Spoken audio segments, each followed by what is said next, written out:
independent church. 30 million Ukrainians identify as Orthodox Christians. Is that come with you, or you just come on your own? Yeah, just come to January. You probably In need to Kiev, buy it's been a automatic somber car. Christmas morning as Charles Stratford reports. How long Christmas you gonna morning for have it millions on? of Orthodox Christians 8 around weeks. the world, but I of was allowed course, to walk a on it Christmas last week. here that has been blackened My scars in by my more than opening. 10 months I've of got to war. wait even longer again We now. join us outside this beautiful cathedral in Kiev. This is the most important Orthodox cathedral in the country, and today, for the first Ten time, screws in another plate. the head of the newly formed Ukrainian Orthodox Church will be holding prayers. Up until this year, those prayers had always been held by a Ukrainian Orthodox Church affiliated to Moscow. It is a church that certainly in recent months has been accused of having connections with the Kremlin. It has had its churches raided by the Ukrainian authorities, the Ukrainians accusing them of having links, of potentially being even linked to saboteurs inside Ukraine. Of course, this is something that is massively denied by that church that is linked to Moscow. But I think that that is a big reflection of just how divisions, how this war has caused divisions between countries, but also between the religious communities inside Ukraine. And this was the scene on Christmas Eve in the eastern Donbass region, where one church held mass in the basement. A ceasefire ordered by Russian President Vladimir Putin did not stop soldiers on both sides exchanging fire. Is it UP? Over the past 24 hours, the enemy launched one missile attack and made 20 attacks from multiple So how much rocket deposit did you launch pay last systems. time? The danger of air and missile So you've got strikes 40 remains to pay throughout plus Ukraine. Main $2.99 for efforts of the the enemy are extension. focused on attempts to completely capture the Donetsk region within the administrative border. It conducts offensive operations in the Bakhmut direction. In Russia, President Vladimir Putin attended Christmas Mass in a cathedral on the Kremlin grounds. Senior government officials also took part. Moscow imposed a 36-hour ceasefire following calls from the influential head of Russia's Orthodox Church, Patriarch Kirill, who's backed the Ukraine offensive. Meanwhile, the US has confirmed another military aid package for Ukraine worth $3 billion. It includes 50 infantry fighting vehicles which can fire anti-tank missiles. They were used in the Gulf and Iraq wars. It'll take a couple of months, basically, to get this capability fielded, to get the Ukrainians trained. That new training program that we're starting, it's roughly a battalion's worth of forces at a time, so roughly 500 soldiers over the course of roughly a month, and we're adding on the Bradley training. Plenty more still ahead on the news hour, including East Africa has been hit by a devastating drought, forcing many people to rely on aid. We'll find out what one charity says life is like for those on the ground. More countries call for checks on travellers from China as it struggles with the COVID-19 outbreak ahead of the Lunar New Year. And in sport, LeBron James leads the Los Angeles Lakers to their 4th straight win, and he's here with that story.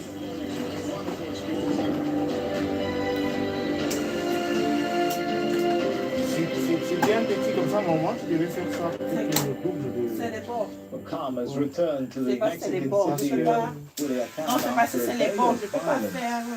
Authorities say Ça 29 va lâcher. people were C'est même killed. plus. J'ai Members me of dit the de prendre cartel des Sinaloa photos, même cartel ça fait à confronted security forces.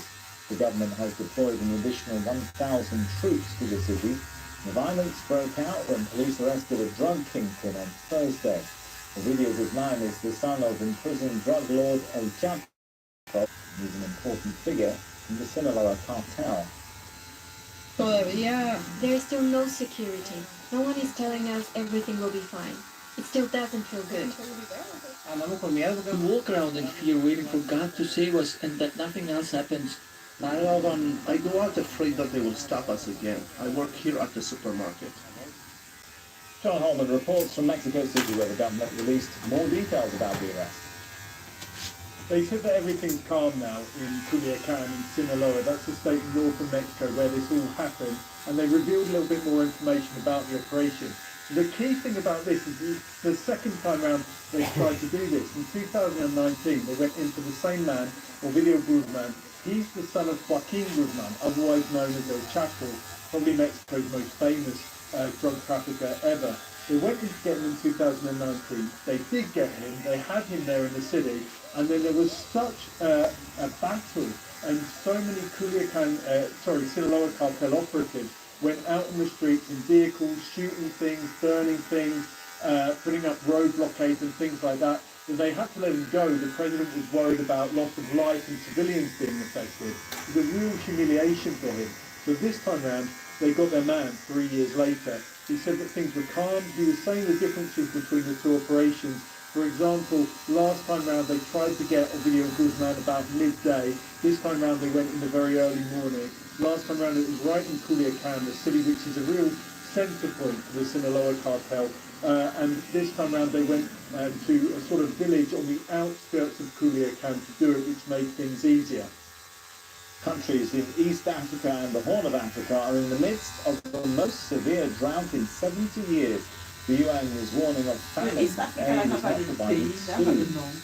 At least 36 million people are affected. Children are the most vulnerable. Nearly a quarter of those in need of assistance are in Somalia and make up almost half the population of 17 million. In Ethiopia, nearly 11 million people need support. The conflict in the Tigray region has worsened the situation, causing a humanitarian crisis. And in northern Kenya, the UN says 4 million people are going hungry, the lack of rain causing consecutive harvests to fail. Soil reports from Turkana in eastern Kenya.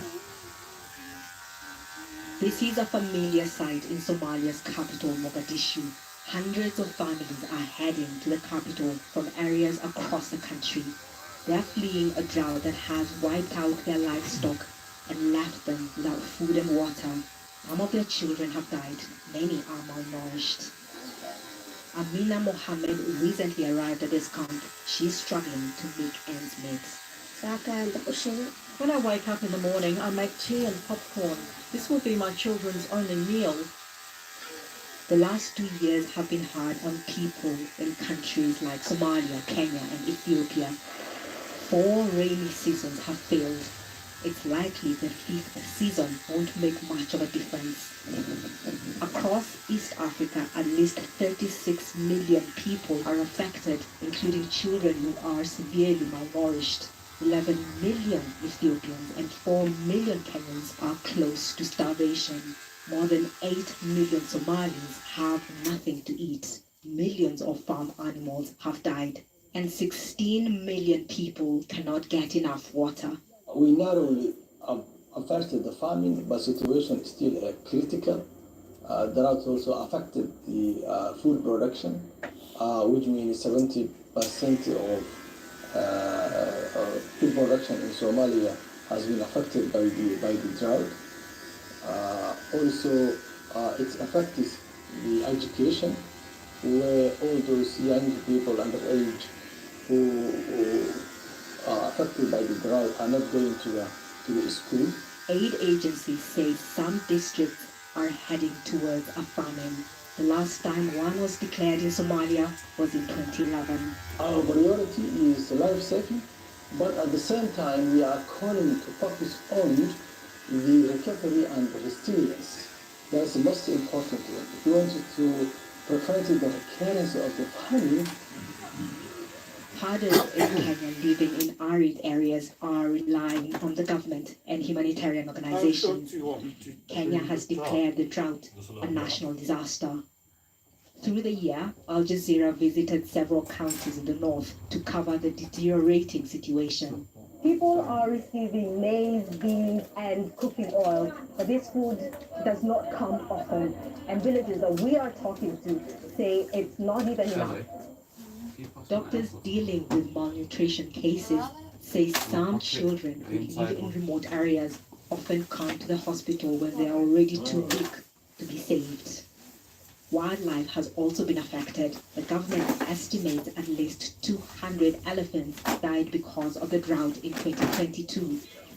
The region is in the middle of another rain season. Some areas have had rainfall, But weather experts say it may not be enough. That means millions of people who desperately need help may go into the next year even worse off.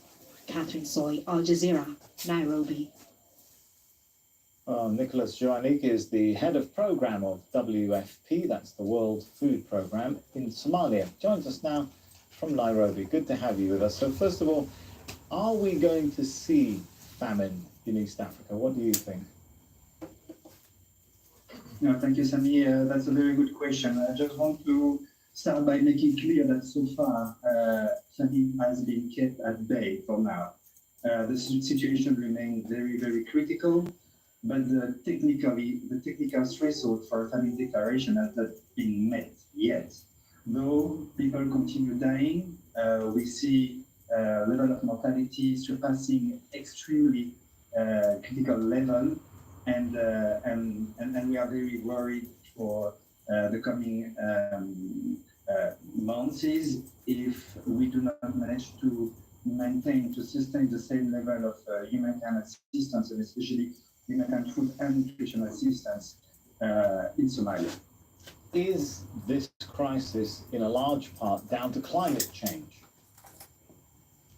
Yes, of course, the main driver of this crisis is humanitarian crisis in Somalia, but in the Horn of Africa as a whole, is the prolonged drought. So in Somalia, the population are undergoing a fifth consecutive poor rainfall season with devastating consequences on the lives and livelihoods that are still being destroyed by the drought crisis. So that's the worst drought in decades in Somalia, and that is why, in complement to the life-saving intervention that is delivered by WFP, more sustainable and durable solutions to climate adaptations are also needed to build the resilience of the population so they can better cope with future climate shocks. I'm glad you mentioned they're building resilience, because if the part of the core problem here is climate change, is there a quick solution? Is there a quick fix to this? How do you build resilience in a way which you don't simply give people the aid, but prevent this scenario from recurring again and again? No, exactly. I mean, we need to come with innovative solutions that speaks to better management of the resources in country, especially water resources, soil resources, to give an opportunity to invest in the recovery and a more sustainable resilience to ensure that climate change does not bring Somalia back to the brink of disaster. So it's not a quick fix, that's a long-term investment, working with communities, hand in hand with communities, but also with local authorities, federal and state government at all levels, building the capacity of Somalia institutions to better cope with climate change, as this country is clearly at the front lines. Practically speaking, though, I'm intrigued to know, what does that mean? Relocating communities? I mean, how do you build a system to sustain people in an area which is now looking like it's going to be prone to drought for a very long time? Yeah, I mean, that solutions exist. Solutions exist to improve water management, for instance, especially in areas where there are huge displacement. You know that since January 2022, due to the consequences of the drought, is that more than 1 million people have been displaced within Somalia. So that's a reality already. But we know that solutions exist. What we are missing now, especially, are resources, financial resources to invest in long-term development projects. But that's also about social protection. And that's a very good example with World Bank-backed, government-owned social protection program implemented by the WFP in Somalia that provide with predictable assistance to more than 1.2 million people, vulnerable people in Somalia. And this long-term investment in social protection, making it shock responsive, has been one of the backbone of the WFP emergency response to the drought crisis in Somalia. On the other hand, let's talk about the other impact of this. As dreadful, of course, it is to see malnutrition, even loss of life, but it's also impacting on other long-term and structural things like education, right? No, indeed, and that's a very good also a very good question. Given the criticality and the extreme emergency of the situation, most of the resources have been directed into saving lives rather than changing lives. And education is very much a changing lives intervention. And it is true that the allocation of resources to saving life intervention have been somehow done at the cost of education program, for instance. So now we are rebuilding partnerships and reinvesting with all the key stakeholders in the education sectors to reinvest in education. To one of the consequences, I mean, of the suspension of for instance, WFP school feeding in Somalia is the drop-off.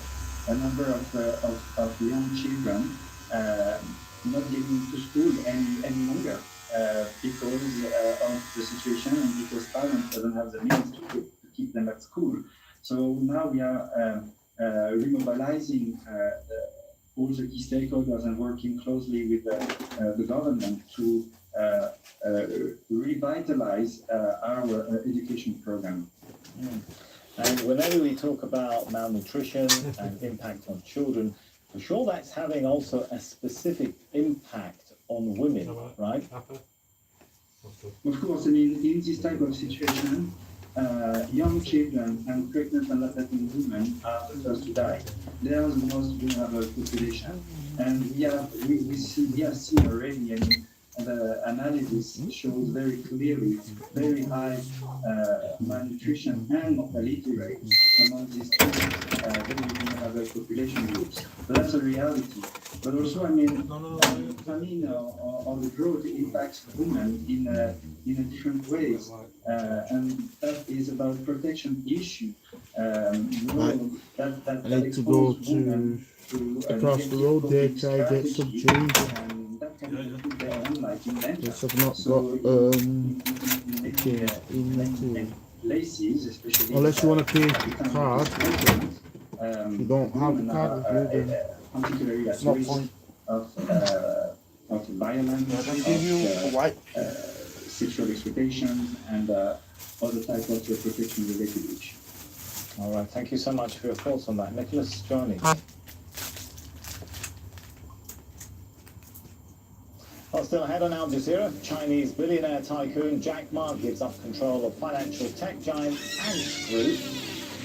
And in sport, joy for football fans in Iraq as it hosts the first international tournament in more than 4 decades.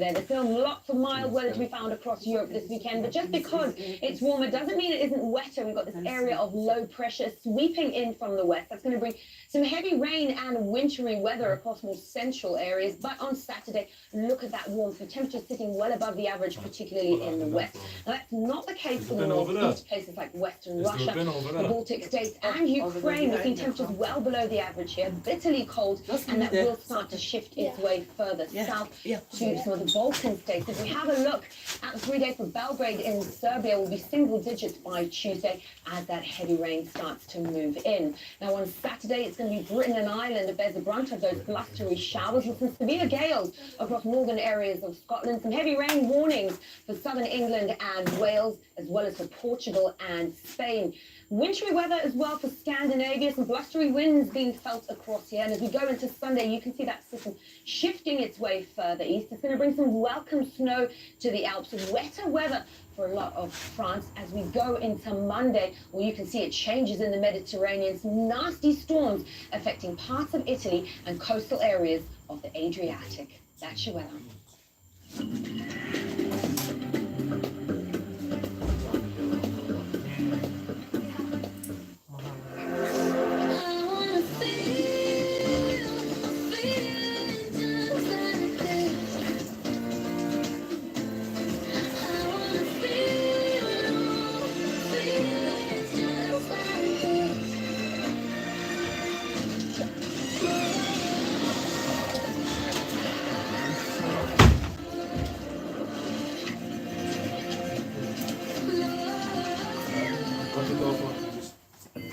latest news as it breaks. This particular substation has been hit in 3 separate attacks by 6 Russian missiles. With detailed coverage. They had hoped that the U.S. would relax border pandemic restrictions this week, which would likely have bettered their odds of getting in. From around the world. Over 3 million people took to the streets in Buenos Aires to show their support for Lionel Messi and the national team.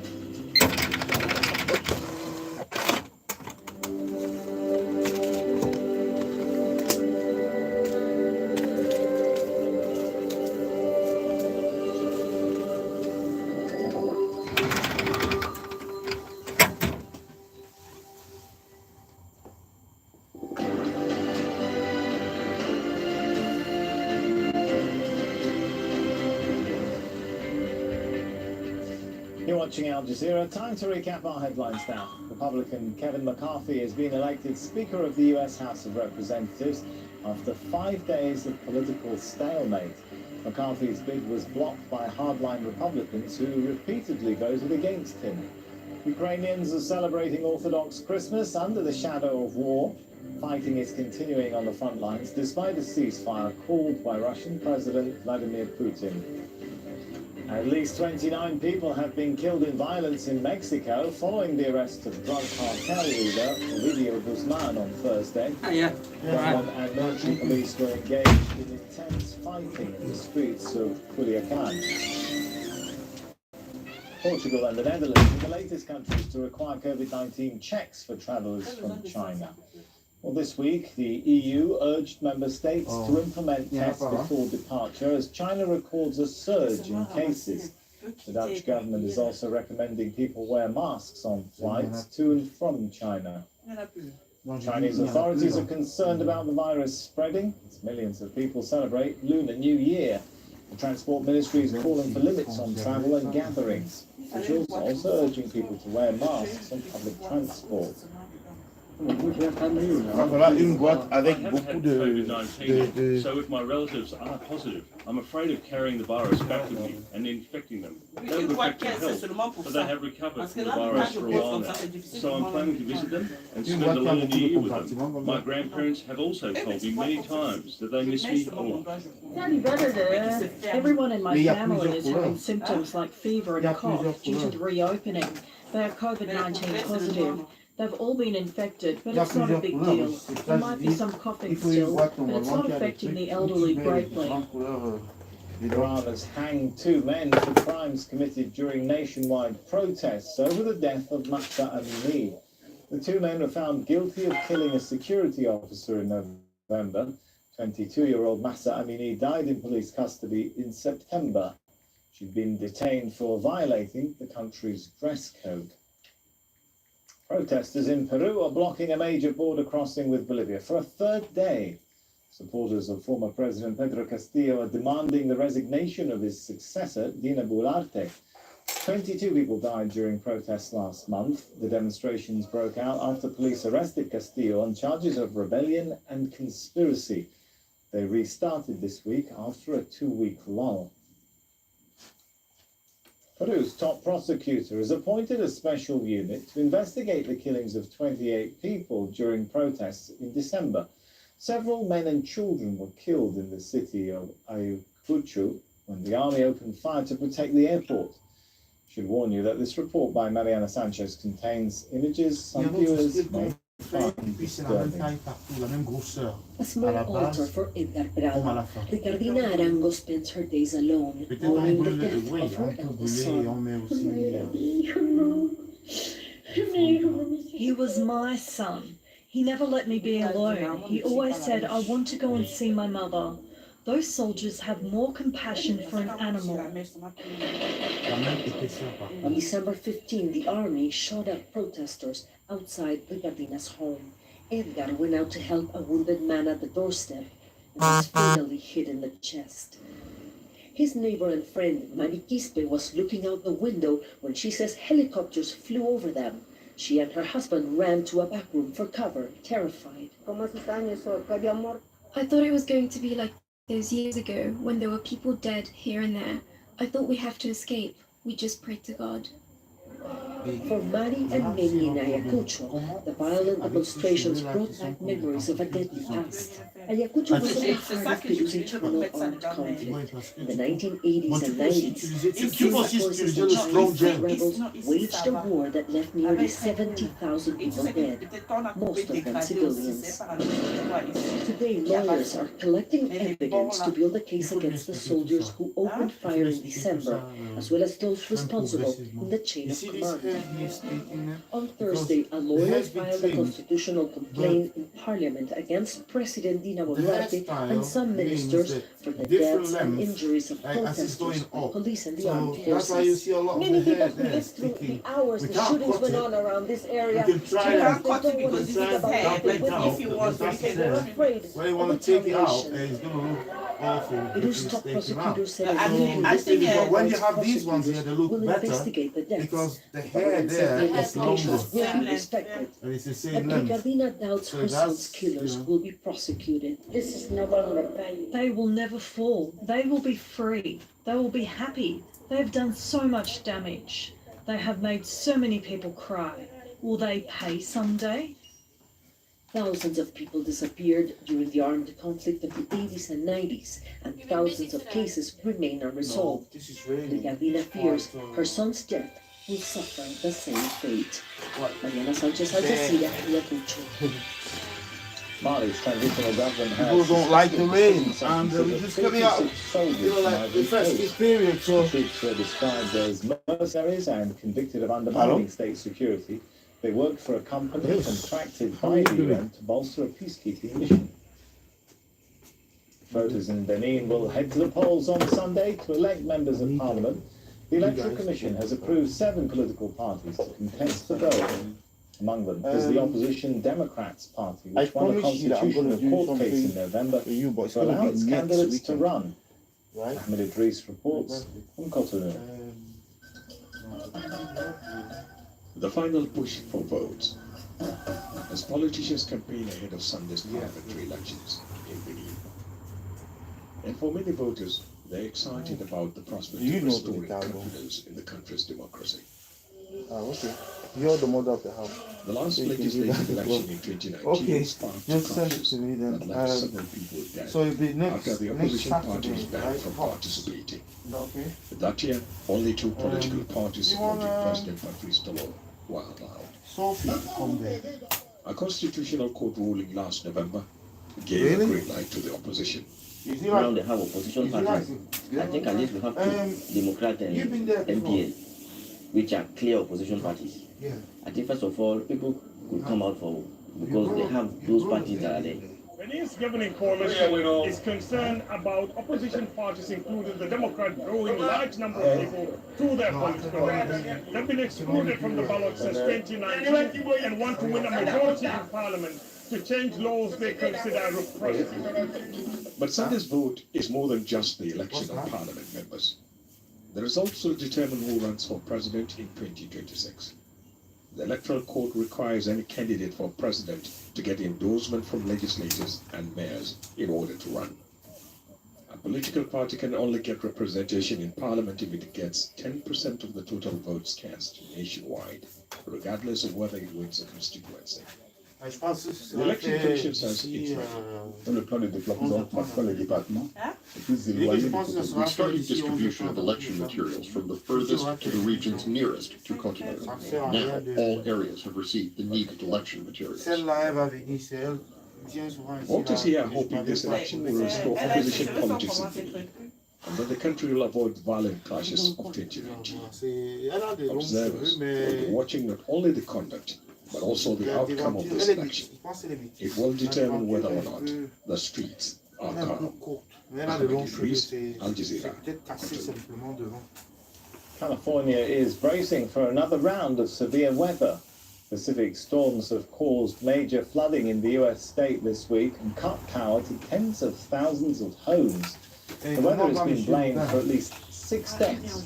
Santa Cruz County suffered the worst damage, and downtown San Francisco reported one of the wettest periods in 150 years. Record-breaking floods have left remote communities in Western Australia are isolated. The Kimberley region in the far north of the state is the worst affected. Authorities are airlifting supplies to people in towns cut off by floodwaters. Chinese financial tech giant The Ant Group says founder Jack Ma is no longer in control. The company says the entrepreneur's voting rights will be reduced as it reorganizes its shareholding structure. Ma reportedly had a little more than 50% of the rights, but that's now dropping to about 6%. He founded Ant Group's parent company, Alibaba, in 1999. Andrew Collier is Managing Director of Orient Capital Research, which conducts independent research on China. Joins us now live from Hong Kong. Good to have you with us. So first of all, why is Jack Ma doing this? Jack Ma has either made the choice or most likely he's been forced out of control of the company that he founded a number of years ago because he's perceived as a threat to the Chinese government.